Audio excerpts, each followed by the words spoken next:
This comes down to one guy. His name's Kyle Shanahan. We're a well-oiled machine. And the synergy between him and Purdy. Do we really think that Brandon Aiyuk can play any worse of a game? He had one ball that got batted out of his hands on a little, sauce. Yeah, that was a nice play by the defender. There's no doubt. You tip your cap there. He dropped the ball, and clearly the fan base is seething over it. Well, listen to Brandon Aiyuk. Brandon Aiyuk. Monday Night Football. Did you watch the film? I think after the game, I didn't watch the film until this morning. I was a little bit scared to watch it, but not as bad as I thought. You were scared to watch it? I was scared to watch it. Did it just not feel right at the time? Yeah. Look, I love our fan base, and when Jordan Mason pops, they're like, oh my God, new star, let's go, Jordan Mason. There's another side to the fan base at times where it's like, you held out for weeks, and you got $30 million. You got to catch that ridiculous acrobatic catch in the end zone. And we all agree, catch the ball, right? For sure. It was a tough play. I saw Jerry Rice's reaction to that. He was just like, gotta catch that ball. Well, Jerry, it's Jerry. The greatest. It's Jerry, right? It's just Jerry. Ever. What are we doing? He said Jordan Madison, and we were not going to curse. He was just fine. He was like, hey, man, if he's Jordan Madison to you, he's Jordan Madison to me then. You said this for weeks, and I should have listened to you. You were like, one drop, and the fan base will be all over. It was one end zone drop, and it was a diving catch, and people are losing it. I get the meme. I shouldn't even joke like this. What's that?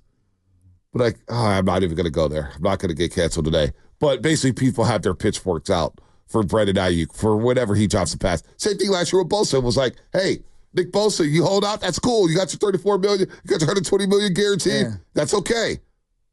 But as soon as you don't get to the quarterback, we're going to be right here criticizing every one of your moves, every excuse. So with Brandon Aiyuk, everything's going to – somebody grabbed me yesterday at Olympic Club. He's at the back table. Forget his name, but he's a roaster. I forget his name. Maybe he said he was going to call today. Okay.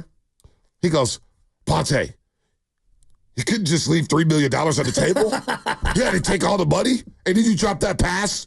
Like, he had a scowl. He had a scowl asking about Brandon Aiyuk. So, yes, I understand this fan base is nuts. Nuts. So Brandon Aiyuk, he's scared to watch the film. No, now the fan base is going to put the film on Twitter and every other outlet and say, look at the film. Aiyuk, if you would have came to camp. They listened to Peyton Manning and was like, yeah, Peyton, you're right. He should have been in camp. Well, Peyton spoke like a quarterback who's had a guy drop a ball in the end zone that he thought should have been a touchdown. I actually enjoyed Peyton's perspective on it, but the fact everyone's like, yeah, Peyton. Yes. They are riding with Peyton Manning on this one. All right. Do we have that sound Peyton Manning talking about? We'll get that. It's good. But let's hear from Greg Cosell, Willard and Dibs on Brandon Aiyuk. Yeah. Here's what Greg Cosell thought about Brandon Aiyuk. I think he's played enough games in the National Football League that we know what he is. I mean, obviously he had that touchdown drop, which I'm sure he'd make that catch 9 out of 10 times. I think there was another one where I think it was a quick slant that went off his hands. It's probably a rust issue. No matter what you do and what you do in the off season, if you're not in camp and you're not going through the whole process, it's different when you get into a real game.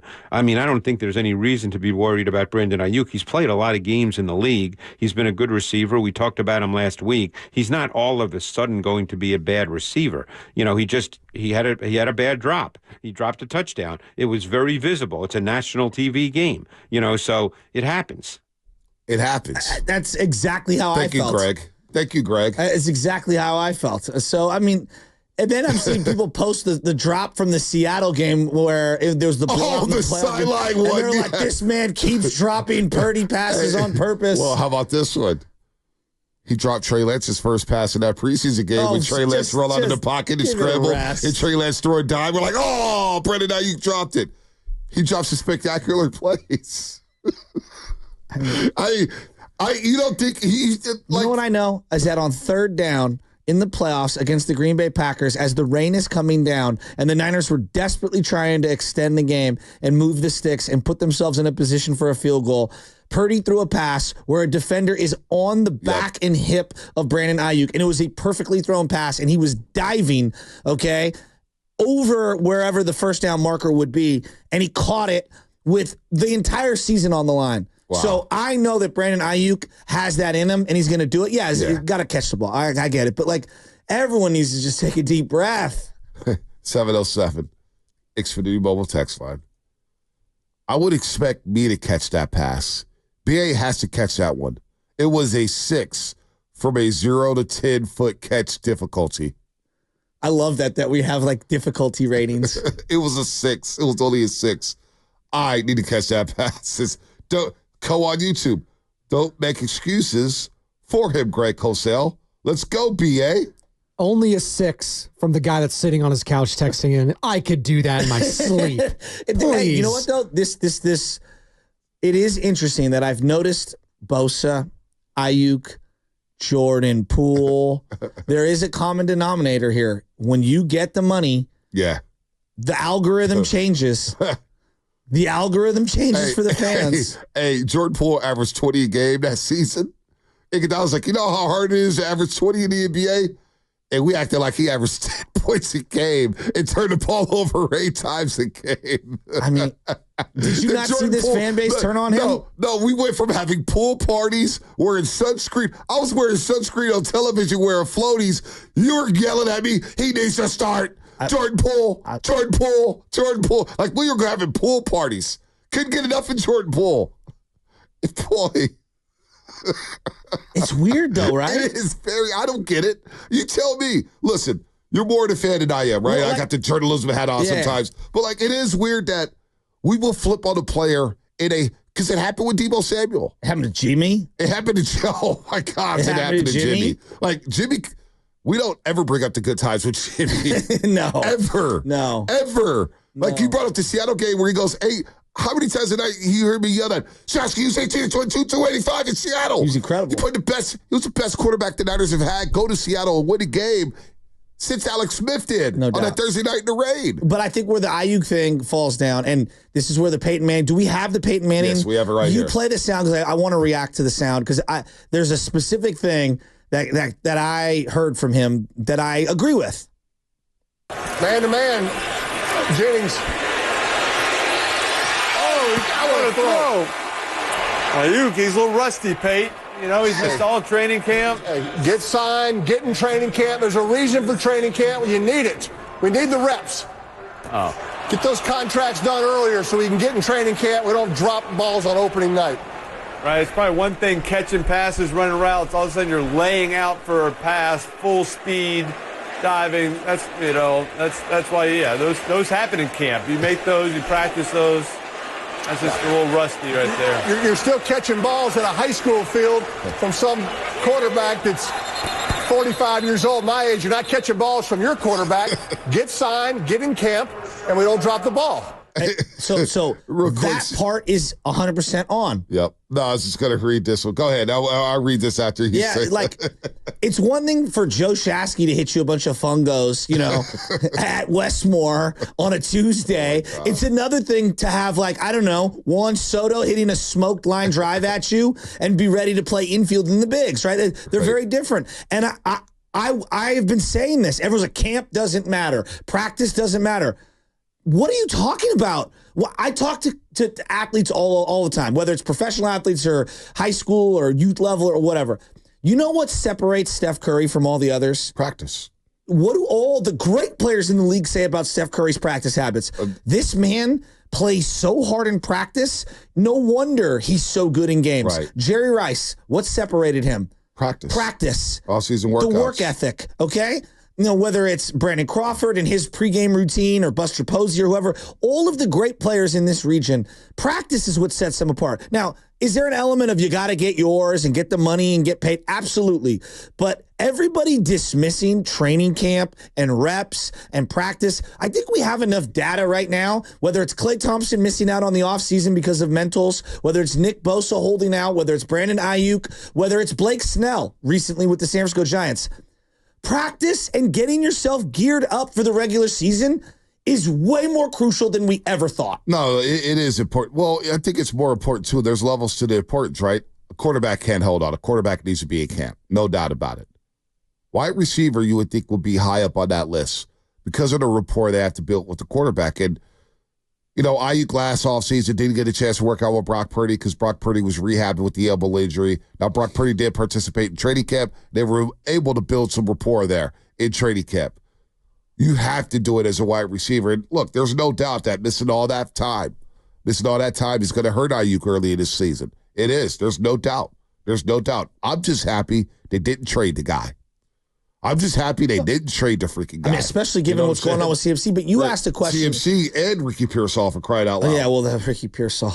But the CMC thing's an interesting one. And I said to you when it quietly was announced, like, oh, we extended CMC. And I was like, dude, that goes a long way with fans, right? Yep. The holdout stuff, there's a line of demarcation. And when you're not around and we're bleeding into the preseason and it's scary that you might not be there for a regular season, like that's when fans start to worry. And they did this to Nick Bosa and they're doing it to Aiyuk. They did it to Blake Snell. Well, and I'm saying to myself, like the way CMC handled it, I think the fact we're not criticizing the deal currently, and we'll see as time goes on. But right now, initially, because he was supposed to be available for all the offseason stuff, I do think that's baked into it. But with CMC, is going to be very intriguing. You know how this works.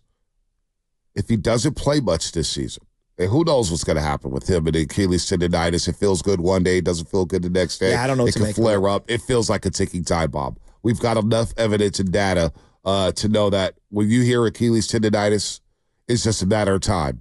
And I don't wish that on McCaffrey. I hope he goes through this, and I hope he doesn't tear an Achilles or tear a calf muscle or whatnot. But this is a very, very serious injury. Very scary injury when you think about the exploding, the stopping and starting, the pivoting, the cutting, everything that he does on the football field, running routes, running through the A-gap, B-gap, C-gap, whatever it is, stretch zone. This is a problem. And so at some point, and you know what's going to happen, whether it's fair or not, did you really have to give CMC the extension? Did you really have to give him the extra 2 years and $38 million when he's a running back and he's 28 years old coming off of that usage? There's a fan thinking it right now. Oh, no, there's a lot of fans thinking it right now. And they're going to just bite. They're going to bite their tongue. They're not going to say anything. And if the Niners continue to win games, that type of noise goes away. But if the Niners do scuffle and they fall flat on their face, Shaska, at some point this season and go on an losing streak, which I don't anticipate, or if they lose in the playoffs and CMC doesn't contribute much, there's going to be a lot of fans saying you gave CMC money when you didn't have to. Well, and I'll take it a step further. During the game, we saw Trent Williams walking into the locker room. Getting IV. And I texted you, like, what's going on? What's up with it? And the amount of people like, oh, of course Trent's hurt. Of course Trent's hurt. Like, people were waiting for it. Yes. Because they're frustrated. They want the full squad there, you know? And, you know, the CMC thing is fascinating. I think more people currently are mad about fantasy football than the actual Niners, because Jordan Mason went in there, he balled out, they won kind of going away. Wait till the team starts to need him a little more. I think the fantasy element, because there's a whole fantasy element no doubt. that's baked into this. Doubt. A lot of Niner fans take him, like, why wouldn't you? He's freaking awesome. Yeah. And you're like, wait a minute, you found out an hour before on Monday Night Football, and the only available running backs are some guy named Patrick I've never heard of and Kyle Juszczyk. Are you kidding me? Right, like that. So I get that aspect, but like, let's say it's week 7 and the Niners are, 3-4, 4-3, and it's not looking good and the offense is sputtering out. We're kicking way more field goals and touchdowns. Then I do think this is going to come up. Absolutely. Yeah, no, I mean, it is. If he doesn't play much, again, there's going to be fans who say this is why Parag Marate waits till August to do deals. This is why the 49ers wait for a while to do deals. And then, you for your Aiyuk, you feel it as like, man, you gave him money before anybody. Nobody. And maybe Christian McCaffrey's people behind the scenes are telling the Niners, hey, look, we want to get re-upped here. We don't want to go to training camp and be a distraction. And how are you going to say no to CMC? He goes to every practice. He works hard. He's not missed a game for the 49ers since he's been training here. Like, that was his first game he's ever missed for the Niners. Well, I'll tell you, it's hard for me to critique giving them the money when they did. He's been unbelievable. He has been unbelievable. But that was also the frustrating part about Aiyuk, where he's grown every single year. Every single year. I was talking to Big Dino yesterday. He goes, Bonte, we couldn't trade Aiyuk. He's our number one. He's our number one wide receiver. Third downs. I found it fascinating last year. Every catch Aiyuk made on third down last season went for a first down. Like, that's what he does. He moves his sticks. And so, yes, training camp, we all want him in training camp. At the end of the day, I'm just happy he's still in the building because he could have been in Pittsburgh right now. There's no doubt about it. He could have been in Pittsburgh. So, look, CMC, it's a point in time where if he doesn't play much, there will be some fans saying this is why you don't pay running backs. And how does this, like we all agree, the offensive line is much better this year. It feels like it's much better. Adding Dominic Pooney feels like a complete game changer to the offense. How many people brought up a right guard to you last night at the event? They love Pooney. I couldn't believe it. Pooney. Not only that. I know the boss is probably in the back room like, no one cares about a right guard. Shockingly, Niner fans do. Yeah, football fans do. So you got the offensive line that is much, much better. Yes. I felt like the skill position group, the wide receiver room, is much better. I think Purdy is healthier and better. So I do believe they'll be able to navigate without Chris McCaffrey. And there's going to be some fans, a segment of fans who say, this is why you don't pay running backs. Because if you got a good offensive line in play, you got a good wide receiver. Now, I don't subscribe to that, obviously. CMC's an all-world player. I want me a bell cow. I love having running backs like Christian McCaffrey, Saquon Barkley. I want a home run hitter. Yeah, you don't Dan pay Henry. any right. You don't pay any running back. You pay the best the ones. Premium running. Yes, yeah, exactly. There's a difference. But this injury, as you see the Niners score 32 points, and I know some people's like, I didn't love the 6 field goals. It's week 1. Jets have a good defense. You didn't play any scrimmages. You played limited preseason snaps. You score 32 points and left a lot of food on the table. Maybe that's where Christian McCaffrey comes in, too, because he has a nose for the end zone.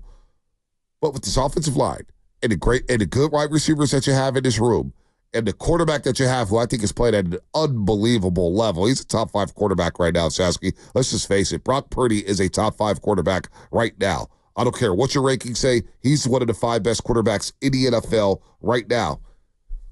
They can get away without having Christian McCaffrey. And the run game last week didn't skip a beat. It didn't skip a beat. And so there's going to be fans when it comes back to Christian, if he doesn't play much, saying, do we jump the gun on a contract extension? And I'm not saying that, but that's how fans, to your point, that's how fans are going to think here. I think the big, unknown right now is, what's Jordan Mason going to look like if he gets 20 carries this week, and then 20 carries next week, and then 20 carries the week after that? You just don't know how you're going to respond, And you and I saw, for example, Zeke Elliott, who looked washed the last couple of years, and he has a whole offseason, and he looked fresh. Yep. Well, what's Zeke going to look like this week, right? A lot of people are going to say that same thing about even a younger Jordan Mason. Yep. It's like, you just had 28 carries for the first time in your NFL career. Mm-hmm. What are you going to look like with 5 days rest? Yep. It's a good point.